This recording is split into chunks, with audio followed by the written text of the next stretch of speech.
Assalomu alaykum, hurmatli talabalar. Bugun turizm nazariya va amaliyot fani doirasida turizm nazariya va amaliyot faniga kirish nomli birinchi mavzuyimizni taqdimotini o'tkazamiz. Mavzu doirasida siz turizm nazariya va amaliyot fanining maqsad va vazifalari, turizmning rivojlanish tarixi, O'zbekistonda turizm sohasining rivojlanish bosqichlari, turizmni o'rganishda asosiy yondashuvlar xususida ma'lumotlarga ega bo'lishingiz mumkin. Bugungi kunda turizm dunyo iqtisodiyotining eng muhim va dinamik sohalaridan biri sifatida shakllanib bormoqda. Turizm nafaqat mamlakatlarning iqtisodiy rivojlanishida, balki madaniy almashuv, xalqaro hamkorlik va ijtimoiy o'zaro ta'sirlarni mustahkamlashda ham muhim rol o'ynaydi. Shuning uchun turizm sohasi nazariyasi va amaliyoti jamiyat hayotining turli jabhalarini chuqur o'rganishni, uni tahlil qilish va rivojlantirishga qaratilgan tizimli yondashuvlarni talab qiladi. Turizm nazariya va amaliyot fani talabalarga turizmning asosiy tushunchalari, rivojlanish tendensiyalari, turizm turlari, tashkil etilishi va boshqaruvi kabi muhim jihatlarni puxta o'rganish imkonini beradi. Shu bilan birga nazariy bilimlarni amaliyot bilan uyg'unlashtirish orqali turizm sohasida samarali faoliyat yuritishga tayyorlash maqsad qilinadi. Fanning maqsadi O'zbekiston va jahon turizm biznesining nazariy va amaliy yondashuvlar genezisini hamda bugungi kundagi rivojlanish tendensiyalarini, turizm sohasining mohiyatini ochib berish, turizmning taraqqiyot yo'li, tajribasi, hozirgi kundagi muammolarini aniqlab olish, turizm sohasining iqtisodiy va ijtimoiy ahamiyatini yoritib berish, O'zbekiston va jahon turizm biznesining taraqqiyotini xorijiy tajribalar asosida o'rgatishdan iborat. Mazkur maqsad yuzasidan qator vazifalar belgilab olingan. Birinchidan, xorijiy turizm bozorini rivojlantirish tendensiyalarini o'rganish. Turizm sohasining tasniflanishi va turlari haqida ma'lumotlarni yoritib berish.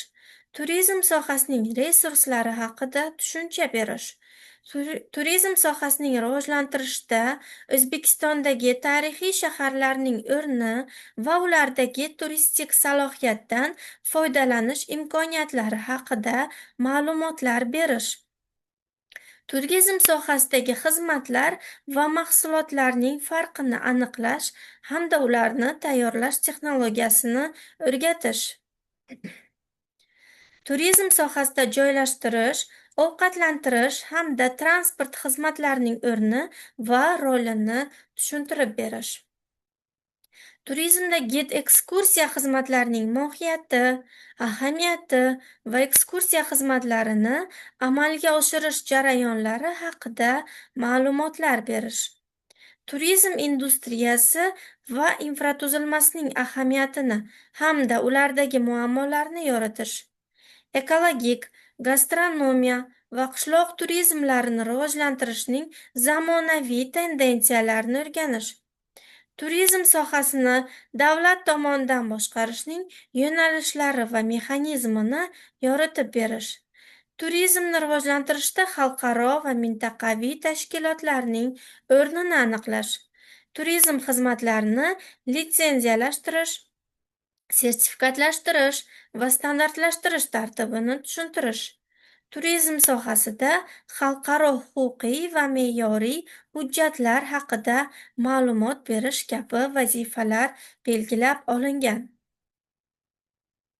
Sayohat va turizm tushunchasi bir-biri bilan o'zaro bog'liq tushunchalar bo'lib, ular inson hayoti faoliyatining ma'lum bir tarzini ifodalaydi. Bu dam olish, aktiv va passiv ko'ngilocharlik, sport, atrof muhitni anglash, savdo, fan, davolanish va boshqa ko'plab jihatlarni qamrab oladi. Biroq, bunda har safar sayohatni boshqa faoliyat turlaridan ajratib turuvchi o'ziga xos harakat, insonning vaqtinchalik boshqa joyga, mamlakatga, qit'aga borishi, uning doimiy yashash joyidan uzoqlashishi kabi jihati mavjud bo'ladi. Barcha turdagi turizm turi sayohat bo'lishi mumkin, lekin barcha sayohatlar ham turizm bo'lavermaydi. Birlashgan Millatlar Tashkilotining Butunjahon turizm tashkiloti tomonidan qabul qilingan turizm ta'rifiga ko'ra, turizm bu ijtimoiy, madaniy va iqtisodiy hodisa bo'lib, u odamlarning doimiy yashash joyidan tashqaridagi hududlarga shaxsiy yoki ishbilarmonlik maqsadlarida harakatlanishini anglatadi. Ushbu harakat bir yildan ortiq bo'lmagan muddatga mo'ljallangan bo'lib, dam olish, ish yoki boshqa tashrif buyuriladigan joyda haq to'lanadigan faoliyatga aloqador bo'lmagan maqsadlarni o'z ichiga oladi. Ingliz tilidagi turist so'zi birinchi bor 1772-yilda, turizm so'zi esa 1811-yilda ishlatilgan. O'zbek tilining izohli lug'atida sayohat arabcha so'z bo'lib, dam olish, hordiq chiqarish yoki dunyoni ko'rish, o'rganish maqsadida qilingan safar sifatida e'tirof etiladi. Safar tushunchasining o'zi ham arabchadan olingan bo'lib, u xizmat yoki sayohat maqsadida biror yerga borishni anglatadi. O'zbekiston Respublikasining turizm to'g'risidagi qonunida turizm tushunchasiga jismoniy shaxslarning vaqtincha bo'lish mamlakatidagi manbalardan daromad olish bilan bog'liq bo'lgan faoliyat bilan shug'ullanmagan holda doimiy yashash joyidan jo'nab ketishi, sayohat qilishi tushuniladi deb ta'rif berilgan.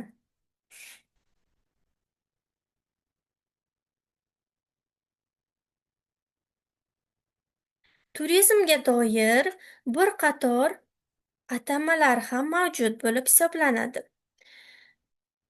Avvalo turist degan atamaga to'xtaladigan bo'lsak, turist bu dam olish, o'rganish, davolanish, ziyorat yoki boshqa turistik maqsadlarda 24 soatdan kam bo'lmagan, kamida bir necha kecha tunash sharti bilan bir yilgacha bo'lgan muddatda o'z istiqomat hududidan yiroqda sayohatini o'tkazadigan shaxs bo'lib hisoblanadi. Ekskursant esa 24 soatdan kam bo'lgan qisqa muddatli safarlarni uyushtirishda qatnashuvchi, ammo tunash xizmatlaridan foydalanmaydigan shaxs bo'lib hisoblanadi. Turoperator turistik mahsulotlarni, ya'ni turistlar sayohatlari davomida foydalanadigan asosiy turistik xizmatlarni qamrab oluvchi tur paketlarni shakllantiruvchi va sotuvchilar bilan ishlovchi tashkilot bo'lib hisoblanadi. Turagent turoperator tomonidan ishlab chiqilgan xizmatlarni mijozlarga taklif qiluvchi vositachi. Mehmonxona turistlarni vaqtincha yashash bilan ta'minlaydigan xizmat ko'rsatish tashkiloti. Destinatsiya turistlar tashrif buyuradigan joy yoki manzil. Ekskursiya ilmiy, madaniy, tarixiy yoki ko'ngilochar maqsadlarda tashkil etiladigan qisqa muddatli sayohat. Turizm infratuzilmasi turistlarga xizmat ko'rsatish uchun zarur bo'lgan moddiy texnik baza jamlanmasi, ya'ni bular mehmonxona, ovqatlantirish xizmatlari, restoran, tunash xizmatlari, transport xizmatlari va hokazolar. Turpaket transport, yashash, ovqatlanish, ekskursiya kabi asosiy va qo'shimcha xizmatlar jamlanmasidan iborat bo'lgan turizm mahsuloti. Turizm infratuzilmasi turistlarga xizmat ko'rsatish uchun zarur bo'lgan moddiy texnik baza. Turizm turlari: ekoturizm, madaniy turizm, diniy turizm, ziyorat turizmi, sog'lomlashtirish turizmi, mayz turizm va yana boshqa turdagi maqsadli turizm turlari mavjud.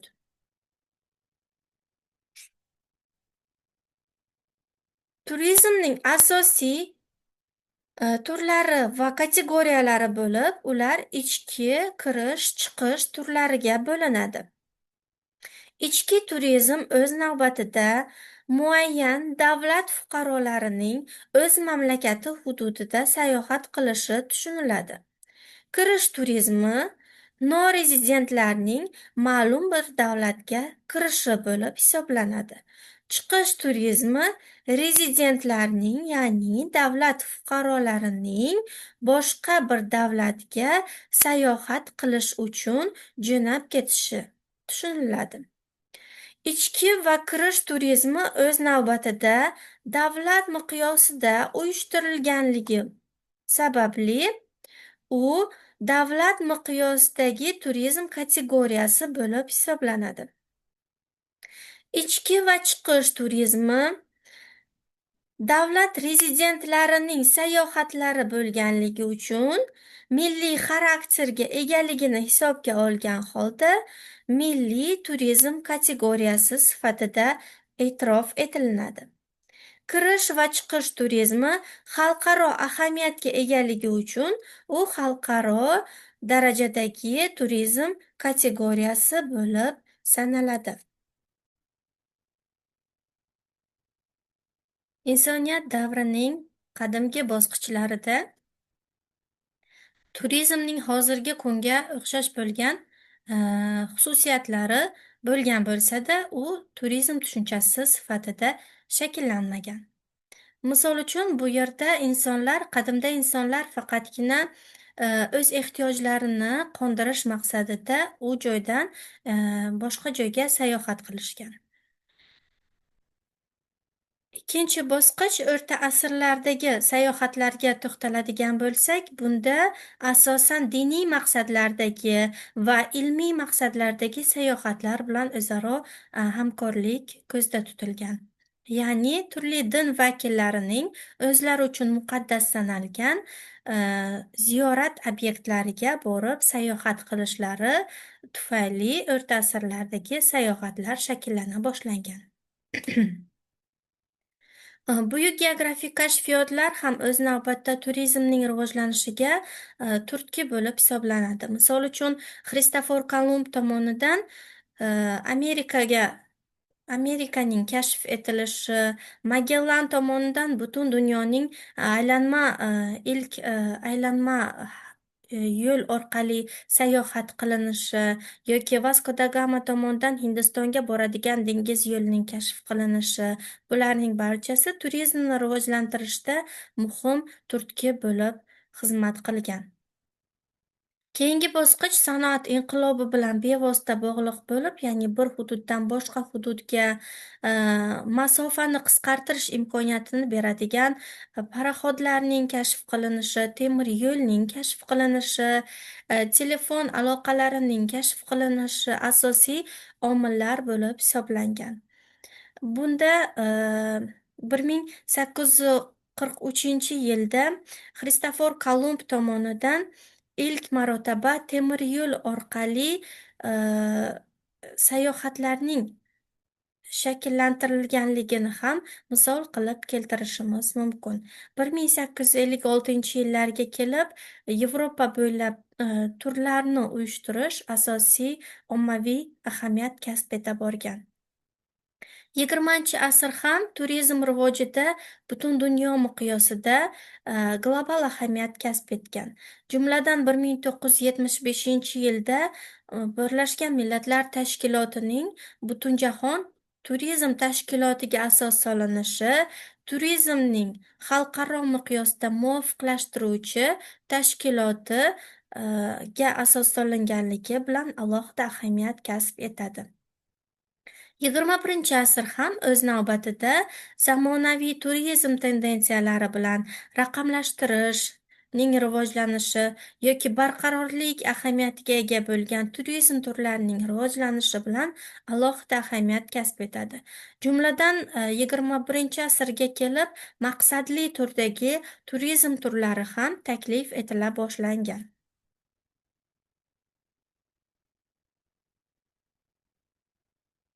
O'zbekistonda turizm sohasining rivojlanish bosqichlariga to'xtaladigan bo'lsak, buni 6 davrga bo'lib aytishimiz mumkin. Avvalambor 1992-94 yillar bu birinchi rivojlanish bosqichi bo'lib hisoblanadi. 1992-yilda O'zbek turizm milliy kompaniyasiga asos solindi. 1993-yilda Butunjahon turizm tashkilotiga a'zo bo'ldik. 1995-98-yillar ikkinchi bosqich bo'lib, bunda turistik obyektlar ta'mirlanishi, xususiylashtirish siyosatiga alohida e'tibor qaratilishi, Toshkent shahrida muntazam ravishda Buyuk Ipak yo'lida turizm nomli xalqaro turizm yarmarkasi tashkil etilishi alohida e'tirof etilishi zarur. Uchinchi bosqich 1999-yilga to'g'ri kelib, bunda O'zbekiston Respublikasi Prezidentining 2005-yilgacha bo'lgan davrda O'zbekistonda turizmni rivojlantirish davlat dasturi to'g'risidagi farmoni e'lon qilindi. Shu yilning 20-avgustida esa O'zbekiston Respublikasi Oliy Majlisi tomonidan turizm to'g'risidagi qonun qabul qilindi. 2000-2016-yillar xususiy turistik tashkilotlar assotsiatsiyasiga va tashkil etiladigan boshqa turistik assotsiatsiyalarga asos qo'yildi. O'zbekiston Respublikasi Prezidentining O'zbekiston Respublikasining turizm sohasini jadal rivojlantirishni ta'minlash chora-tadbirlari to'g'risidagi 2016-yil 2-dekabrdagi farmoni tarixiy ahamiyatga ega bo'lib, iqtisodiyotda birinchi marotaba turizm sohasiga strategik sektor maqomi berildi. 2017-2021-yillar O'zbekiston Respublikasini rivojlantirishning 5 ta ustuvor yo'nalishlari bo'yicha harakatlar strategiyasining iqtisodiyotni rivojlantirish va liberallashtirishda turizm sohasini rivojlantirish ustuvor yo'nalishlaridan biriga kiritilishi bilan boshlandi. Bu yilga 2019-yilga kelib turizm to'g'risidagi qonun yangilandi. 2022-yildan hozirgacha esa O'zbekiston 2030 strategiyasida O'zbekistonda tashqi va ichki turizmni rivojlantirish uchun keng sharoitlar yaratish orqali sayyohlar sonini oshirish vazifasi qo'yildi. Turizm to'g'risidagi asosiy yondashuvlarga to'xtaladigan bo'lsak, turizm faoliyati asosan bo'sh vaqtda amalga oshiriladi. Turizm faoliyatini amalga oshirish uchun bugungi kunda 4 ta omil bo'lishi shart. Birinchisi vaqt, ya'ni insonlarning bo'sh vaqti bo'lishi. Ikkinchisi yetarli darajada bir hududdan ikkinchi hududga borishda pul mablag'larining bo'lishi. Uchinchi asosiy omil bu mobillik, ya'ni insonlarning bir joydan boshqa joyga harakatlanishi uchun infratuzilmaning yaratilgan bo'lishi. Ma'lum bir destinatsiya yoki obyekt to'g'risida ma'lumotlarning bo'lishi va oxirgi asosiy omillardan biri bu insonning o'ziga bog'liq bo'lib, motivatsiya sanaladi. Ya'ni insonning xohish istagi bo'lsagina u sayohatga chiqishi mumkin. Bu 4 ta omilning barchasi jamlanmasi turizm bo'lib hisoblanadi. Turizm va sayohatning bir-biridan farq qiluvchi yoki xususiyatlari mavjud bo'lib, bularni bir necha omillar asosida farqlash mumkin. Misol uchun, mamlakat iqtisodiyotiga ta'siri bo'yicha turizm jahon miqyosidagi kuchli iqtisodiyot tarmog'i bo'lib sanaladi. Uning jahon yalpi ichki mahsulotidagi ulushi mavjud, lekin sayohatning jahon yalpi iqtisodiyotdagi ulushini belgilash kiritilmagan. Maqsadi bo'yicha yo'llanmada ko'rsatilgan aniq qo'yilgan maqsadlar bilan turizm chegaralanadi. Sayohat esa aniq qo'yilgan maqsadlar bilan chegaralanmaydi. Muddatiga ko'ra turistik sayohatlar bir kundan bir yilgacha bo'lishi mumkin. A, Sayohat muddati belgilanmagan bo'lib sanaladi. Ma'lum makonda bo'lishiga ko'ra, bo'ladigan joyi yo'llanma bilan chegaralangan. Ya'ni siz qayerga borishingiz, qaysi xizmatlardan foydalanishingiz, qayerlarni aylanib, tomosha qilib, turistik xizmatlaridan bahramand bo'lishingiz sizni turistik marshrutingizga, turistik dasturingizga kiritilgan bo'lib hisoblanadi. Sayohatda esa makon yoki joy chegaralanmagan bo'lib hisoblanadi. Ya'ni siz o'z xohishingizga ko'ra sayohatingizni amalga oshirishingiz mumkin bo'lib hisoblanadi. Bo'sh vaqtning mavjudligiga ko'ra, turistik safarlar asosan bo'sh vaqtda amalga oshirilsa, sayohat ba'zi bir insonlar uchun shunchaki oddiy hayot tarzi bo'lishi mumkin. Borgan joyda haq to'lanadigan faoliyat bilan shug'ullanishi bo'yicha turizmda haq to'lanadigan faoliyat bilan shug'ullanmasligi talab etiladi.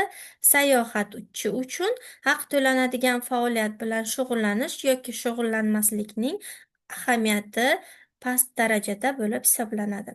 Mablag' bilan ta'minlanganlik, ya'ni turist o'z sayohatini amalga oshirishi uchun odatda shaxsiy mablag'idan va ijtimoiy fondlardan sayohatini amalga oshiradigan bo'lsa, sayohatlar homiy tashkilotlar, davlat va xususiy jamg'armalar tomonidan yoki sayohatchining o'z shaxsiy mablag'lari tomonidan ham amalga oshirilishi mumkin.